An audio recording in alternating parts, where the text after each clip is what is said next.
Bharat America మధ్య trade war చాలా దూరం వెళ్ళింది. భారత్ మీద ఆధిపత్యం చలాయించాలని అనుకుంటున్న అమెరికాకు భారత్ బిగ్ షాక్ అయితే ఇచ్చింది. రెండు దేశాల మధ్య వ్యాపార లావాదేవీల విషయంలో పెద్ద యుద్ధమే జరుగుతుంది. భారత్పై ట్రంప్ 50% సుంకాలు విధించడంతో ప్రతి చోట నిరసనల హోరు ఊపందుకుంది. బాయ్కాట్ అమెరికన్ బ్రాండ్ ఉద్యమాన్ని లేవనెత్తారు భారతీయులు. అమెరికా ఉత్పత్తులు నిషేధించి దేశ ఉత్పత్తులకు ప్రాధాన్యం ఇవ్వాలంటూ పిలుపునిస్తున్నారు. బాయ్కాట్ అమెరికా ఉద్యమం మొదలవ్వగా అది తీవ్రంగా మారుతుంది. సోషల్ మీడియా వేదికగా boycott America hash tags troll అవుతున్నాయి. భారత్ది డెడ్ ఎకానమీ అంటూ రెచ్చిపోయిన అమెరికా ఇప్పుడు అమెరికన్ ప్రొడక్ట్స్ని బాయ్కాట్ చేసేసరికి పశ్చాత్తాపడుతుంది. దాంతో రెండు దేశాల మధ్య టారిఫ్ పెట్టిన మంట మారుతుంది. దాంతో ప్రధాని మోడీ ట్రంప్ను కలవడానికి అమెరికా వెళ్ళబోతున్నారనే న్యూస్ ఇప్పుడు చాలా వైరల్గా మారింది. ప్రధాని మోడీ అమెరికాకు వెళ్లే ముందు బుద్ధి చెప్పడానికి వెళ్ళడానికి ముందుగా ఈ టారిఫ్ గేమ్లో అమెరికన్ ఉత్పత్తులపై భారీ టారిఫ్లు విధించడానికి సన్నద్ధమైంది. ఈ వస్తువుల టారిఫ్ వేయాలనే లిస్టు కూడా రెడీ అయింది. ఈ విషయాలన్నిటి గురించి ఈరోజు ఈ వీడియోలో డీటెయిల్డ్గా తెలుసుకుందాం. అయితే వీడియోలోకి వెళ్లే ముందు వీడియోను లైక్ చేసి ఛానల్ను సబ్స్క్రైబ్ చేయడం మర్చిపోవద్దు. ఎందుకంటే మేము మీకోసం ఇలాంటి ఎన్నో ఇంట్రెస్టింగ్ న్యూస్ని, లేటెస్ట్ అప్డేట్స్ని మీ ముందుకు రెగ్యులర్గా తీసుకొస్తాం. నిజానికి అమెరికన్ ప్రెసిడెంట్ డొనాల్డ్ ట్రంప్ ఆడుతున్న టారిఫ్ గేమ్ రోజురోజుకు ఇంట్రెస్టింగ్గా మారుతుంది. ఇది గేమ్ అని ట్రంప్ భ్రమిస్తున్నారు. కానీ ఇది రెండు దేశాల మధ్య సంబంధాలను నాశనం చేసే ఒక డెడ్ గేమ్ అని మాత్రం ఆలోచించడం లేదు.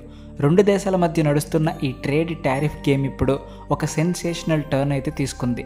ఈ ట్రేడ్ వార్ అనేది ఎప్పుడు స్టార్ట్ అవుతుందో మనందరికీ తెలుసు.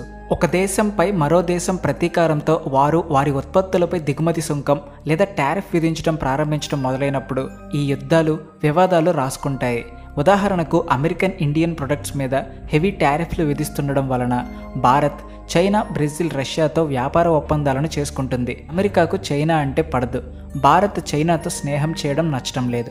దాంతో ప్రతీకారంగా భారత్ మీద టారిఫ్స్ విధిస్తూ ప్రతీకారం తీర్చుకుంటుంది. ఇక చైనా విషయానికి వస్తే ఒకప్పుడు గ్లోబల్ వేదికపై భారతదేశాన్ని విమర్శించడం తప్ప ఏమీ చెయ్యని చైనా ఇప్పుడు భారత్ తరపున మాట్లాడుతుంది. అయితే చైనా, ఇండియా శత్రువులుగా ఉన్నారు. కానీ ఇప్పుడు అమెరికా కారణంగా మిత్రులయ్యారు. ఇక మిత్రులుగా ఉన్న అమెరికా, భారత్ కాస్త శత్రువులుగా మారారు.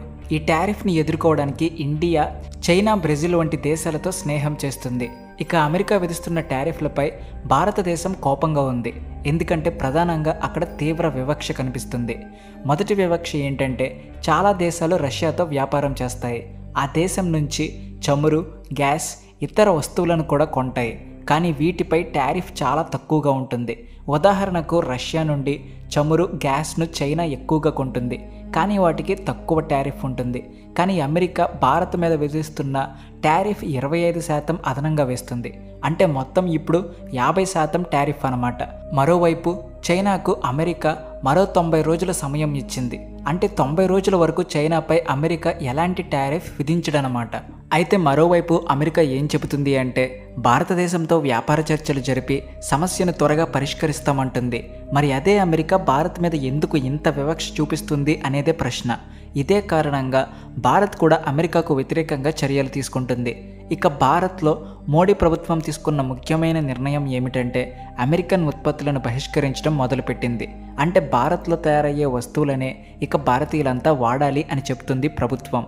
నిజానికి భారత్లో ఇప్పటికే అమెరికన్ ఇంటర్నేషనల్ కంపెనీలకు చెందిన ప్రొడక్ట్స్ని, సర్వీసెస్ని బహిష్కరించడం స్టార్ట్ అయింది. భారత్కు వ్యతిరేకంగా డొనాల్డ్ ట్రంప్ చేస్తున్న దాదాగిరి, తీసుకుంటున్న నిర్ణయాలకు వ్యతిరేకంగా ఆ దేశ ఉత్పత్తులను భారత్లో వ్యతిరేకించాలని డిమాండ్ ఊపందుకుంది. ఇక్కడ మనం ఒక విషయాన్ని గుర్తు చేసుకోవాలి.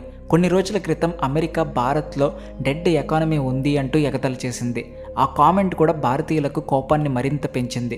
ప్రపంచంలో అతిపెద్ద వినియోగదారులు ఉన్న మార్కెట్ను డెడ్ ఎకానమీ అని ఎలా అంటావు అంటూ అమెరికా మీద ఇండియన్స్ ఫైర్ అయ్యారు.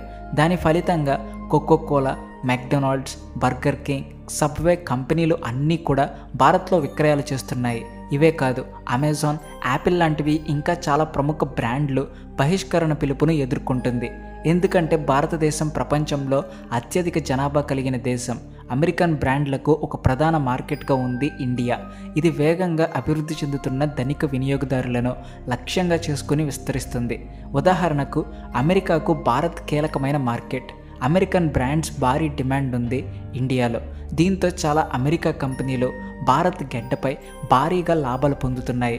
వాట్సాప్కు భారతదేశం అతిపెద్ద మార్కెట్. ఇండియాలో డామినోస్ రెస్టారెంట్లు అత్యధికంగా ఉన్నాయి. పెప్సీ, కోలా వంటి డ్రింక్స్ ఆధిపత్యం చలాయిస్తున్న విషయం తెలిసిందే. కొత్త యాపిల్ స్టోర్ తెరిచినప్పుడు కానీ స్టార్బక్స్ కేఫ్ డిస్కౌంట్ ఇస్తే మాత్రం ఇండియన్స్ ఇప్పటికీ క్యూ కడతారు. కానీ భారత్ ఇప్పుడు అమెరికా ప్రొడక్ట్స్ని బ్యాన్ చేయడం వలన అమెరికన్ కంపెనీలలో భయం పెరిగిపోయింది. ఇంకో బిగ్ న్యూస్ ఏంటంటే ప్రధాని మోడీ వచ్చే నెలలో ఐక్యరాష్ట్ర సమితి సాధారణ సభ సమావేశం కోసం అమెరికా వెళ్లే అవకాశం ఉంది.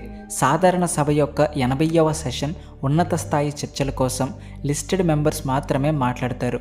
ఇక 26 సెప్టెంబర్ ఉదయం సెషన్ను ఉద్దేశించి మోడీ మాట్లాడనున్నారు. దీనితో భారత్ అమెరికా మధ్య టారిఫ్ సమస్యను తన ప్రసంగాల ద్వారా పరిష్కరించే అవకాశం కనిపిస్తుంది. అయితే అమెరికాకు వెళ్ళడానికి ముందు మోడీ అమెరికాకు వ్యతిరేకంగా భారీ టారిఫ్లు విధించే నిర్ణయం తీసుకున్నారు. ట్రంప్కు బుద్ధి చెప్పడానికి భారతదేశం సన్నద్ధమైంది. మోడీ ప్రభుత్వం అనేక వస్తువులపై భారీ టారిఫ్లు విధించబోతుంది. దీంతో ట్రేడ్ వార్ మొదలు కాబోతుంది. ముఖ్యంగా అమెరికా చేతిలో 50% టారిఫ్తో దారుణంగా బలైంది భారత్. ఒక పక్కన టారిఫ్స్ విధిస్తూ మరోవైపు అమెరికా నుంచి ఆయుధాలు కొనుగోలు చేయాలంటూ ట్రంప్ ఒత్తిడి చేయడం అమెరికా ఆధిపత్యం ఎంతలా పేట్రేగిపోతుందో తెలుస్తుంది.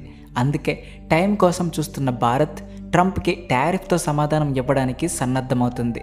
ఇక్కడ భారత్ నుంచి అమెరికా దిగుమతి చేసుకునే స్టీల్, అల్యూమినియం, ఇతర ఉత్పత్తులపై 50% సుంకం విధిస్తుండడంతో భారత్ కూడా సెలెక్టెడ్ అమెరికన్ ప్రొడక్ట్స్ మీద టారిఫ్ విధించడాన్ని పరిశీలిస్తుంది. హిందుస్థాన్ టైమ్స్ దీని గురించి చెప్తూ, ఒకవేళ భారత్ అమెరికన్ ప్రొడక్ట్స్ మీద టారిఫ్ విధిస్తే భారత్ యొక్క మొదటి అధికారిక సమాధానం ఇదే అవుతుంది అంటూ చెప్పింది. ఎందుకంటే ఈ స్టీల్, అల్యూమినియం వివాదం ఫిబ్రవరి నుండి నడుస్తుంది. అప్పుడు వీటి మీద 25% టారిఫ్ విధించారు. మళ్ళీ జూన్లో సుంకాన్ని 50% అంటూ రెట్టింపు చేసింది. దీని కారణంగా $7.6 బిలియన్ విలువైన భారత ఎగుమతులపై ప్రతికూల ప్రభావం పడనుంది. ట్రంప్ రెండోసారి అధికారంలోకి వచ్చాక ప్రపంచవ్యాప్తంగా పలు దేశాలపై భారీ ఎత్తున టారిఫ్లు విధించిన విషయం తెలిసిందే. అయితే అన్ని దేశాల కంటే భారత్ మీదనే ఎక్కువ టారిఫ్స్ వేసింది. అందుకే భారత్ కూడా భారీ టారిఫ్లు విధించడానికి సన్నద్ధమవుతుంది.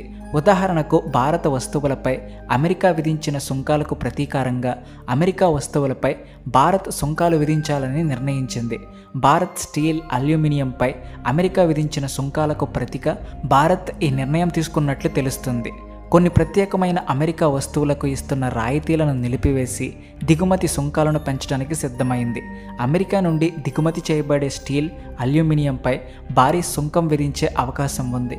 ఈ చర్య కేవలం ఆర్థిక సమాధానం మాత్రమే కాదు, ఒక కఠినమైన రాజకీయ సందేశం కూడా ఇందులో కనిపిస్తుంది. భారతదేశం ఎటువంటి ఒత్తిడికి లొంగదని, స్టీల్, అల్యూమినియంపై టారిఫ్ పెంచితే ఇది నేరుగా అమెరికన్ తయారీ పరిశ్రమపై ప్రభావం చూపిస్తుంది అనే ఒక సందేశం కూడా కనిపిస్తుంది. అమెరికా వస్తువులపై ప్రతీకార టారిఫ్లు విధిస్తామని భారత్ చెప్పడం ఇరు దేశాల మధ్య వాణిజ్య ఘర్షణ పెరుగుతుందనడానికి సంకేతంగా చెప్పవచ్చు. ఇక మిగిలిన విషయాల్లో భారత్ భారీ టారిఫ్లను విధించాలా వద్దా, అసలు మీకేమనిపిస్తుంది? మీ అభిప్రాయాన్ని కామెంట్స్లో తప్పకుండా చెప్పండి. అలాగే ఈ వీడియోని లైక్ చేసి మీ ఫ్రెండ్స్ అండ్ ఫ్యామిలీ మెంబర్స్కి కూడా షేర్ చేయండి. Please like and share, and also thanks for watching.